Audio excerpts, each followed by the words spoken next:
welcome back to my channel. So in this video, it's getting pretty late, so I'm going to do this really quick before I take a shower. It's going to be, sorry you can't see my head. I'm going to sit back up. It's going to be a review on some NYX blushes, the powder blushes, because I know they do have different types in their line of blushes. So these are just the powdered blushes, the normal one. They're not cream or anything like that. So yeah, I'm just going to be talking about them. I'm going to show you guys how I put it on, or what I used to put it on, and just my thought on them, like the pros and cons, things like that. Okay, so before I start, I'm going to show you guys what I apply it with. This is my handy kabuki brush, which is my absolute favorite brush, and I think I'm going to be repurchasing this brush, or finding like a cheaper alternative, because these are pretty expensive.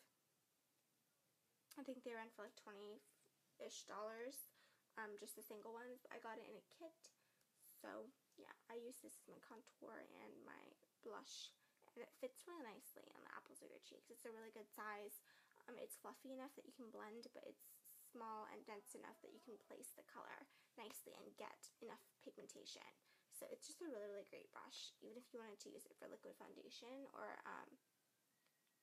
powder foundation or mineral. I'd be good too, and it just looks like that. And yeah, so really love that brush. And I'm just going to show you guys the blushes. This is the first one I ever got, and it was my first blush. I got this a year ago, and as you can see, I've used quite a bit of product. You can't even see the design anymore because I've really just been using this nonstop, and it's in Natural number 7. It's hypoallergenic and cruelty-free, so that's a plus. It does have parabens and talc in it though, so that's not good at all. But hey, what can you do? It's a really pretty peachy color, and I have swatches, so that's the color right there. Not that you can see that because the lighting's terrible. Then I'll show you guys this one. This is peach, which is actually not peach at all, it's pink. And there's the swatch for that. And this one's number 6. And these are all matte, by the way. That one's really gorgeous for summer. This one's really pretty for summer, too. Then I have more of like a bronzer color, but it's still like a blush, I guess, for like, I don't know. So it's called Stone, number 15. And this one has a crack in it as well.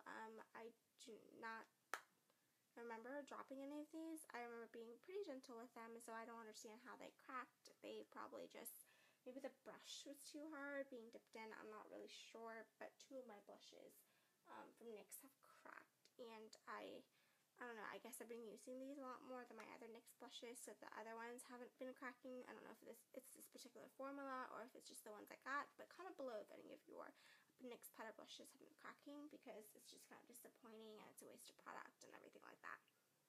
So that's the one con.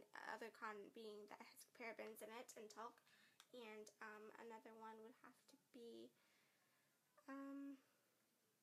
I think that's it. That's all the bad things I have to say about it. It could be a little bit more finely milled and a little bit more smooth, but other than that, it blends super nice into your skin. Like, it took me like 2 swipes, and I blended all these blushes nicely into my hand. So that's a really, really good thing. They are a bit more sheer. They're not the most super pigmented blushes ever, but they're not like, you can't see the color. You know, you can totally build it up to your liking, just like I did here on my cheeks. I'm wearing Natural right now. So I really, really love these blushes. They're great. You get 4 grams of product for $5, which is awesome, and they're just great. I love them, and yeah, that's it.